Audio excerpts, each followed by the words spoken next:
Many people will tell you not to outsource your happiness and to instead find your own inner sources of peace, strength, and fulfillment. In other words, they will tell you to be less affected by external circumstances and to draw more of your positive emotion from the inside, free from societal expectations. And this is the standard narrative in movies, books, and in popular culture in general. But if your goal is to make a decision, this is a terrible perspective to have. Why? Well, people are fundamentally very, very bad at predicting what will make them happy. And so when you stand before a decision and are uncertain what to do, the last thing you should do is retreat within yourself, because when you retreat within yourself, chances are you will not find the answer, because people are notoriously bad at doing that. So instead, I want you to externalize your happiness. And let me give you an example to make clear what I mean. Let's say you go outside and you see an advertisement for a job offer. When you see that advertisement, you are unsure whether the job is right or not. So by extension, you are unsure whether you should apply or not. And so there are two approaches to this. The first approach would be the one where you retreat within yourself to try to find all the answers. You see the advertisement and then you think about it for a day or maybe even for a week. Then if you don't apply, you've wasted a week of thinking.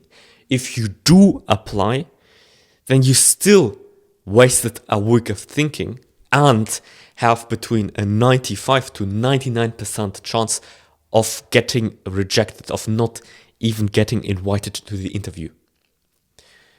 So in most probable cases, you just wasted a week of overthinking.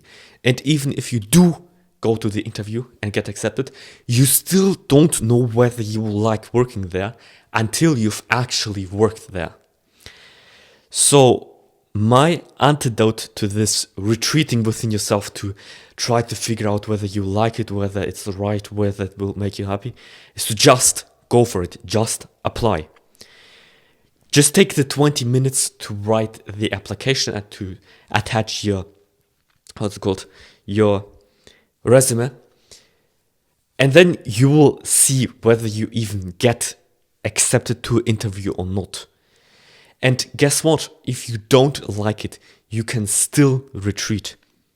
But if you apply straight away, not only did you give life a chance, but you also saved yourself from all this overthinking.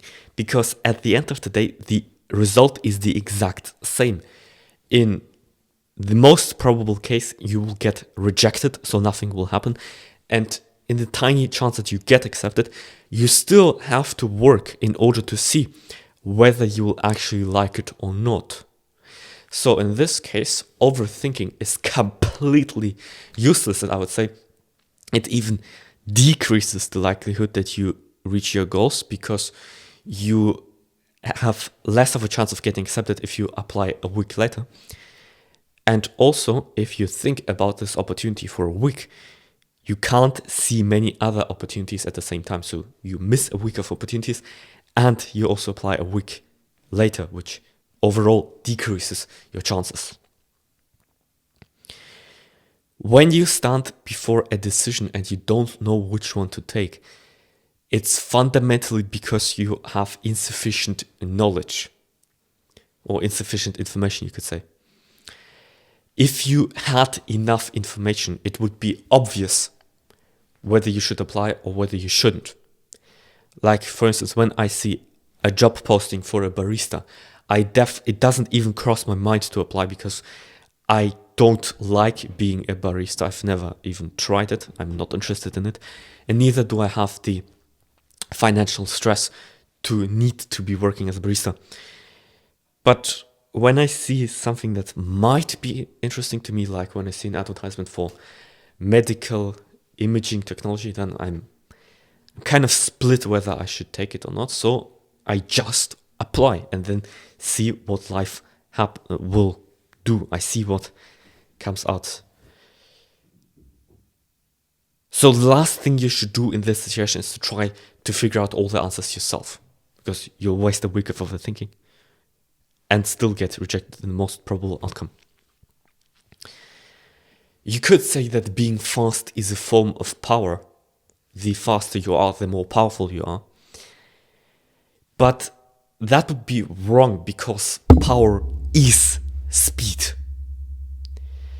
When you are powerful, the more powerful you are, the smaller the gap between your thoughts and your reality becomes.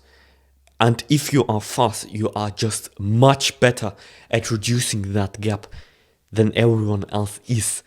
So this is the practical way to being more powerful. You just do things faster than everyone else, because then the gap becomes more and more narrow, and the narrower the gap, the greater the power. Now you may be a bit confused. What does that have to do with externalizing happiness? Well, if you let life decide for you, you are essentially externalizing happiness. This is the opposite of trying to be self-sufficient with your mind. So the Stoics say, be self-sufficient with your mind, draw all your positive emotion from within.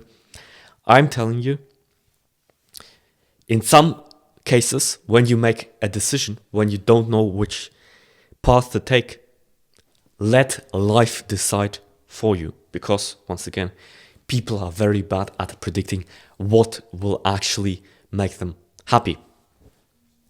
And now there are many other situations like this.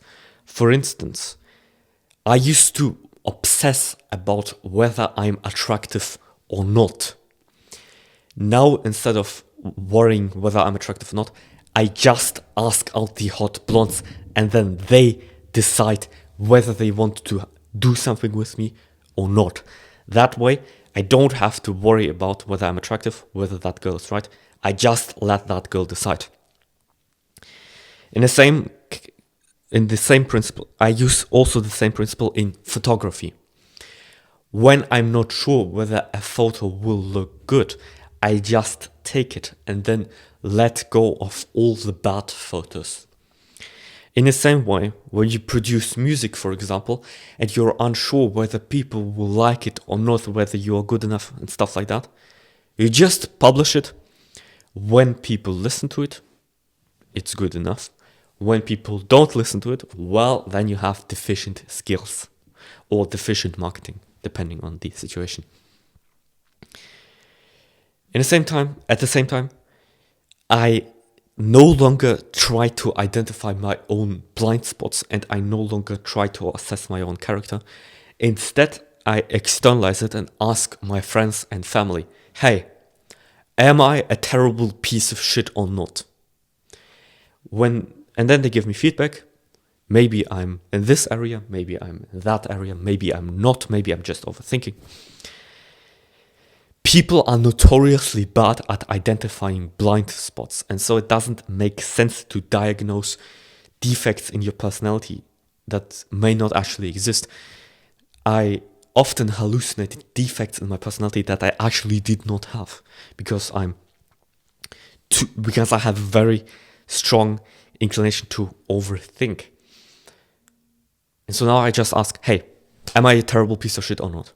This helps me to live more peacefully by externalizing the outcomes, by not asking myself, by not retreating within myself to figure out all the answers.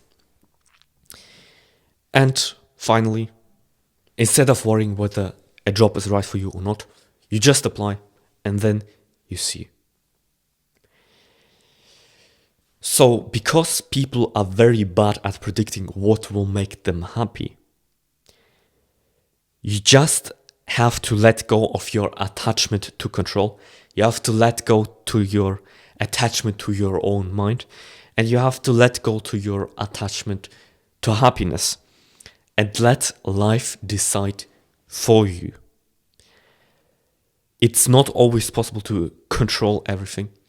Sometimes you just have to let go and to see where life takes you. When uncertainty is high and when positive upside is infinite, just let life decide for you. Don't worry about it too much. Just go. If this video inspired you, subscribe and we'll see you in the next one.